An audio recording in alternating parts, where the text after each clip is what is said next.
Orúkọ mi ni ọmọọba Samson Gbénga Òjó láti ilé Lágbẹ̀dẹ ní ìlú Orílẹ̀ Òwú.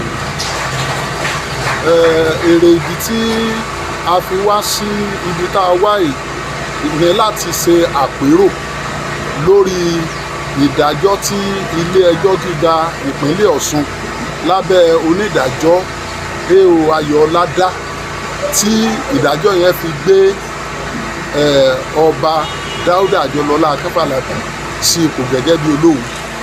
Èyí ló fà tí gbogbo ẹbí Lágbẹ̀dẹ nílé Apènà tí a fi mórí lé ilé ẹjọ́ kòtẹ́milọ́rùn nílùú Àkúrẹ́ ní ọdún 2016. Lẹ́yìn ọdún mẹ́jọ tá a fi rojọ́ ní ilé ẹjọ́ Court of Appeal ní Àkúrẹ́, ilé ẹjọ́ kòtẹ́milọ́rùn, ilé ẹjọ́ yẹn wá gbé ìdájọ́ kalẹ̀ wípé ìdájọ́ tó gbé Dáúdà pé ẹjọ́ kòtẹ́milọ́rùn tá a pé àwọn ṣe àmúlò rẹ̀, àwọn sì gbà wọlé pé ó succeed. Èkejì ni pé ẹjọ́ tó fi Dáúdà Àjọlọ́lá Akínfàlàbí láti ilé Lágbẹ̀dẹ Akínfàlàbí tó fi sí ipò gẹ́gẹ́ bí ọba pé ìdájọ́ yẹn àwọn gbé tì sí ẹgbẹ́ kan. Wọ́n tún wá fi kún nínú rẹ̀ ní kókó kẹta order of enrolment yẹn sọ wípé kí olórí adájọ́ ìpínlẹ̀ Ọ̀ṣun kó yan adájọ́ míì tí ó tún ẹjọ́ yẹn gbọ́ ní ìpínlẹ̀ Ọ̀ṣun, kó má jẹ́ adájọ́ A.O. Ayọ̀ọ́lá tó gbọ́ ẹjọ́ náà ní court 5 ní Òṣogbo, kó má jẹ́ òun, pé kí olórí adájọ́ nípínlẹ̀ Ọ̀ṣun kó gbé ìgbésẹ̀ yẹn. Lẹ́yìn ọjọ́ 17 oṣù kìíní tí ìdájọ́ yẹn ti tẹ gbogbo èèyàn lọ́wọ́, la wá gbé ní àwọn amòfin wa. Ìkíní ni J.S. Okutepa SAN, then amòfin kejì ní His Grace Chamber Darlington ni wọ́n kọ̀wé sí Ministry of Justice and Chieftaincy and Ministry of Justice and ilé ẹjọ́ ètò ìdájọ́ ní ìpínlẹ̀ Ọ̀ṣun àti kọmíṣánná pé ń tá a mú bọ̀ ní Court of Appeal rèé.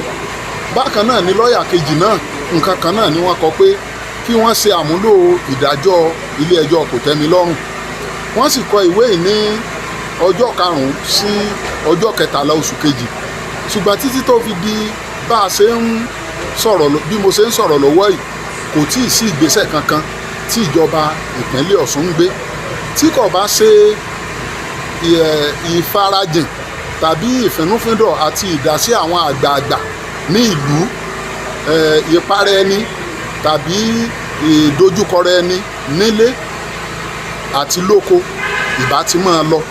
Ṣùgbọ́n àwọn àgbààgbà, àwọn ọ̀tọ̀kùlú nílùú ni wọ́n mú àwọn èèyàn mọ́lẹ̀ torí tí ò ṣẹlẹ̀ rí láti ìgbà tí wọ́n ti padà wọ Òwu wá, olówó ń padà ṣẹlẹ̀. Àwọn tí àwọn bàbá ti tó ilẹ̀ fún, nígbà tó ń débẹ̀ ló wá sọ pé bàbá àwọn ló tún Òwu tẹ̀. Gbogbo ilẹ̀ tí wọ́n ti fún wọn, tí wọ́n ti dáko lórí ẹ̀, tọ́pẹ́ ti di àgógó ni wọ́n wá padà gbà tí wọ́n sì ń tà.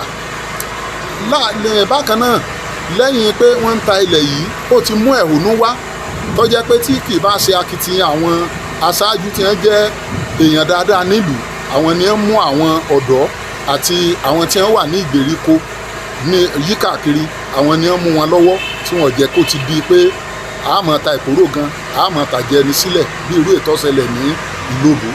So èyí ló á pè fún pé ká ní àjọrò pé nígbà tí ìjọba kùnà tàbí bóyá àwọn alákòóso ìjọba tó yẹ kí wọ́n gbọ́, wọn ò gbọ́ ní àsìkò tó yẹ kí wọ́n gbọ́, tí ò sí ìgbésẹ̀, òun la fi wá ní ká kúkú polongo ẹ̀ kí gbogbo àwọn oníròyìn àti àwọn òǹkọ̀wé ìròyìn kí wọ́n gbé síta.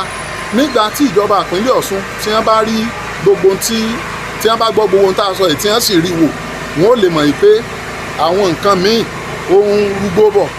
Ní pàtàkì jùlọ àwọn ilẹ̀ táyé Orílẹ̀ Òwu tó ti bá ìpínlẹ̀ Ògùn pààlà, ilẹ̀ yẹn ni wọ́n ti tà. Àwọn tí wọ́n tún wá ń tà sọ́wọ́ wọn, àwọn ọmọ ìpínlẹ̀ Ògùn ni, tó ìṣeéṣe kó mú kí àwọn ìpínlẹ̀ Ògùn kí wọ́n padà wá encroach, kí wọ́n wá wọnú ilẹ̀ Orílẹ̀ Òwu, kí wọ́n wá wọnú ilẹ̀ Ọ̀ṣun state. Ó sì dá láti pẹ̀tù ká fi ìfẹ̀núfíndọ̀ káàrọ̀ á fi tó nǹkan ju èkóró gan lọ. Òun ló jẹ́ kí àwọn bàbá dáadáa kí wọ́n ó pe ìpè pé ká ní irú àpéjọ èyí tá a ní lónìí yìí.